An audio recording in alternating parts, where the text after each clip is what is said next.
Hello and welcome to day 3 of CES 2018. Coming to you live from the CNET stage at the South Hall of the Las Vegas Convention Center. This is the final day of our live coverage of this gadget bonanza. And now that the end is near, I find it comforting to be huddled next to my colleagues, Roger Chang and Ben Fox-Rubin. We're kicking things off this Thursday with another supersized edition of our News Wrap-Up podcast, the 359.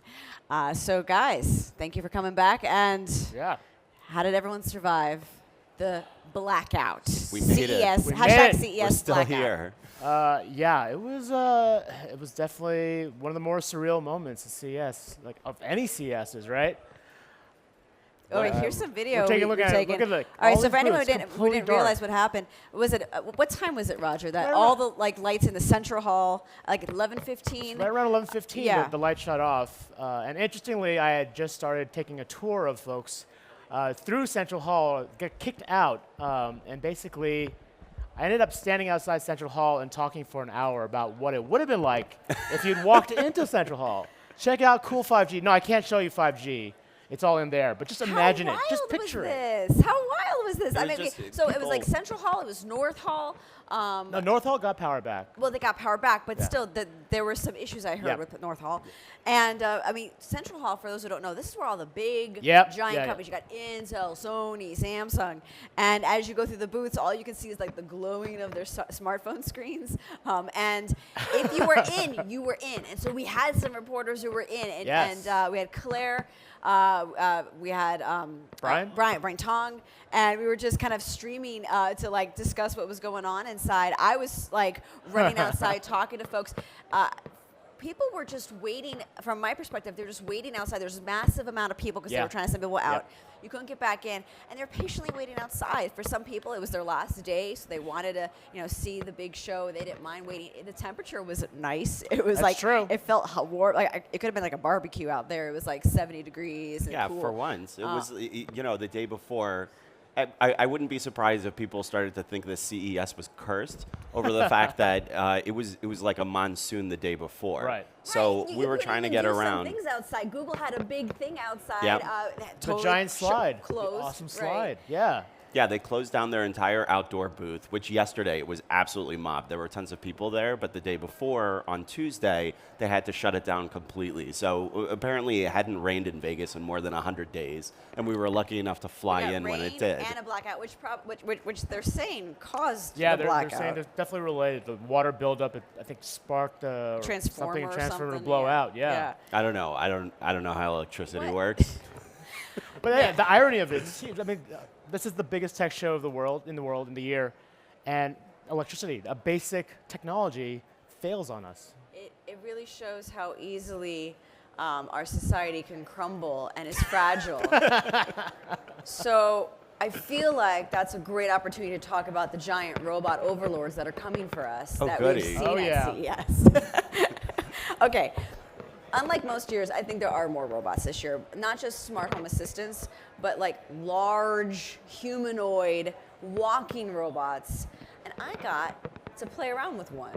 There's one by UB Tech. The UB Tech is a company that makes a lot of robots, but this is their first walking bipedal robot that can take on stairs. Here's some video of my time with the demo. Now, it's still in the prototype phase. They want to get this out in 2019.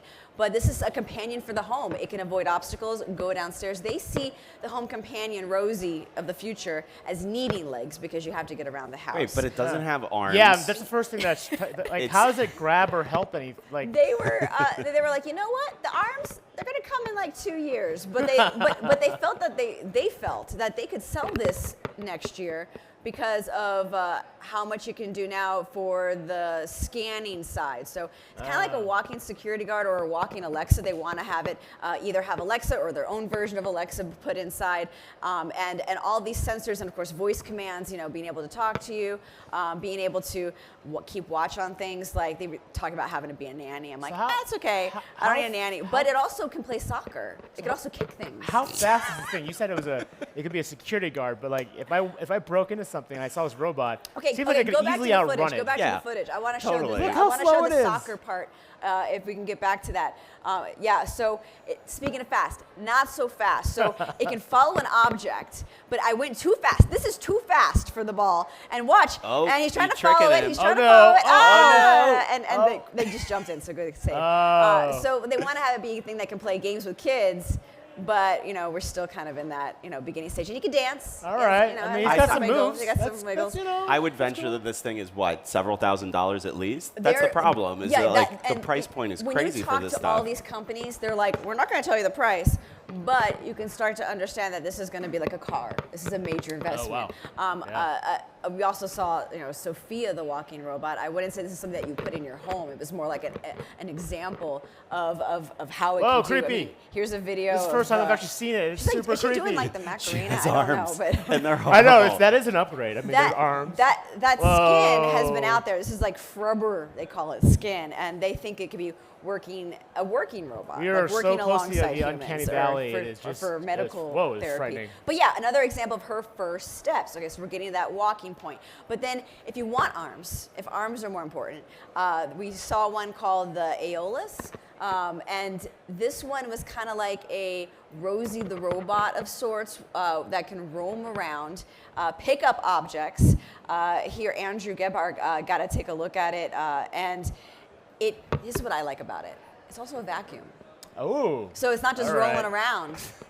It's cleaning your house and picking up things, and it does the same stuff as that first one, for the walker from UBTech, in that it can kind of be that security guard for the house, like using its facial recognition, using its sensors to see when something's amiss and report back to you, or kind of be that remote camera. And they did put Alexa in this one, so the other one wanted to. This one already has it.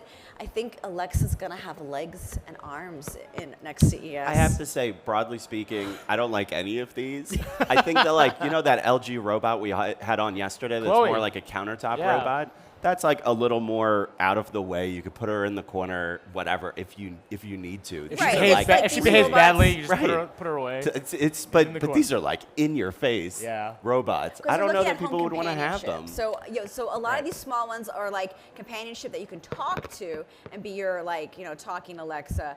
But now they're like, oh, can we have helpers in the house or someone who can roam the house for security? So yeah, that I don't think it's not for everyone. I have to say, obviously. I do like the idea of the vacuum robot. I think that's how our world is going to collapse. The robot's going to take over one clean house at a time. There is another giant robot that I think is more practical. It kind of is like the in-between of what you're talking about on the counter and the, maybe not so creepy walking around one. It's called the Keikar Robot. We have video of this one too. It's like a smart home sentry, but also has a projector built into it, so you could watch The Simpsons or Oh. watch movies and tell it with voice commands. Keikar, play Netflix Stranger Things on the ceiling, or Keikar, play it in my bedroom. And it's mapping out your house with all of its sensors, and a lot of them are. They're actually able to map out where they are based on their, torso sensors or head sensors, wherever you got them. It's basically like a roaming entertainment system, I guess you could say, with a little bit of security thrown in. The price on this one is about the same as that Sony Aibo dog. It's $1,790, so $1,700, That's- almost yeah. $1,800. Is that the Sony robot dog? Yeah, Yeah, yeah. Aibo? About? Yeah, Yeah, Aibo is about $1,700 if it Yep. came to the US. It It's not is. an official price yet. Wait, Yeah, it's the all- new it's all- robot is it's- almost $2,000? Yes. Yeah, these robot Yes, it assistants is. are not coming cheap if they want to Yeah. wiggle and have cuteness. Roger, I need a raise. I'm sorry to tell you, I need that robot Sorry to tell dog. you that robot's not in your near future, man. Aibo! All right, well, on that note, I'm sorry, Ben. We're going to take a short break, and we come back, more cool tech, so stay with us, folks. Hey folks, welcome back to the 359, coming to you live from CES 2018 in Las Vegas. The lights are on this time. We've survived what could be one of the strangest moments in history for the show. But it being the final countdown, it looks like, Ben, that you have brought on the perfect gadget for this occasion. We're joined with Ellie Kassemakers with the Wanderwatch. So Thank you. yeah, tell us a little about this. Yeah, thank you for having me. With Wanderwatch, we get kids off the couch and back outdoors again. you know, when you look at toys, you see that all indoor toys nowadays are interactive with lights and sounds. So this is for kids. It's for kids, definitely, yeah. And what the age range is? It's between 6 and 10, 11 before they get a mobile phone, so it's younger and younger. But they get it because they need a communication function for their parents, with their parents. So we actually, our Kids Watch can do everything that a normal Kids Watch nowadays does. But the best thing, I think, is that it's really fun for kids. Most Kids Watches are just a necessity, but not really fun for kids. And we believe that play is the best motivator to be active and to go outdoors, have fun, running around, and just, you know, enjoy your time out. Yeah, so Ellie, I met you at Eureka Park yesterday, and you were showing me some of the things that this watch does, where it's basically just these little tools that kids can use for imaginative play however they want. So why don't we walk through some of the, like for instance, there's like a sword noise that you can do. Yeah. What we try to do, in the meantime, I start the sound app. Button that has a game console on it. Yeah, it's like a game console, exactly. You know, what we thought is, well, we have to keep the good stuff of outdoor play, but we have to put in the interactive fun of games. So we came up with this sounds app, upside down. So imagine you're a police officer, you're catching thieves, and you put on the sirens. So so like sound effects and stuff? Yeah. Exactly. But you found a stick, you pretend you're a knight, and you hear the sword sounds. It's motion activated. It's hard to hear, but it's basically like a little ching, ching, ching of like a sword. Exactly. It's noisy here, but outdoor you still will hear that. Tell us a bit about this too. This is part of it. It connects with it through Bluetooth, right? Exactly. It connects with Bluetooth toys. And for instance, we have this magic beacon, and you can pretend it's a treasure. You know, one hides it, and the other tries to find it. Like a hide and seek game. It's a hot or cold game. You know. So, and children design their own games. What is it using to find it? Is it just Bluetooth? Or? It's a Bluetooth connection. Okay. Yeah. It's like you can play hot and cold with it. Let's try to do you want to try to do the Sphero connection too? I thought this was kind of fun. It is, I think. Yeah, it can connect to Bluetooth toys. So it needs just a while to connect. And that's just an example how it works. So it connects. If we just are a little bit patient. It's we just launched in October in the Netherlands, where we're based. We're now in 250 shops. There it goes already. It's a small table. Goal! It works. So basically, it works just by moving your arm. That's so we cool. want activity. So you so move your arm you up move and around. forth, and to the back and the left. I was testing this out backstage, and I was just like, Ellie, you do it. I'm going to have it fall completely. But Yeah. All right. Oh, God. Nice catch from our stage manager. Thank you, BBG. So, Well, okay, we're showing some cool games with it. But if I'm a parent and I want to give it to my kid, I want to be able to have it be useful for me too. Sure. Like, so does it have location and safety features like that too? Yeah, definitely. Okay. Sure. We have a parents app, and you can see where your child is on the map. You can communicate with your child. And of course, we target young children, so they cannot all write and read at that age. So we have 3 chat functionalities. So basically, you can just very old-fashioned type a text. You can record your voice message, so that's really easy for every child and parent. And you can make a doodle. So, for instance, maybe I can show it. Like I can doodle from my phone and send a doodle to my kid, or is it the kid can send a doodle to mom? Both ways. Both and ways, kids okay. even to each other. So, and what we found out is kids are creative, so they make their own secret language to each other. So we think it's cool. a functionality, a necessity, but children see the fun part again. What is it So- sending? Is it like phone numbers or just like user accounts? Like how would I? Does it have like phone capabilities? I mean, how is it There's sending? a data prepaid SIM card included. It's prepaid because parents don't like subscriptions for the small children. So you cover the cost of the cell connection then? Yeah, it's included. So, and it works already in more than 100 But countries. is there, I think that's what Bridget was saying, can you actually talk into it and have two-way communication with your kid? No, you cannot. You cannot call with the watch. And why is that? It's because we tested it a lot with children, and this generation children just chat. They don't like calling. You know, that's our generation, to be honest. that's old. Nobody We're talks old people anymore. now. I'm sorry, but we found out. We were surprised in the beginning, and now it's totally there. And another important reason is that security and safety is really important with data and from kids. And what we see in Europe, that in some countries, this kind of voice messaging is already forbidden.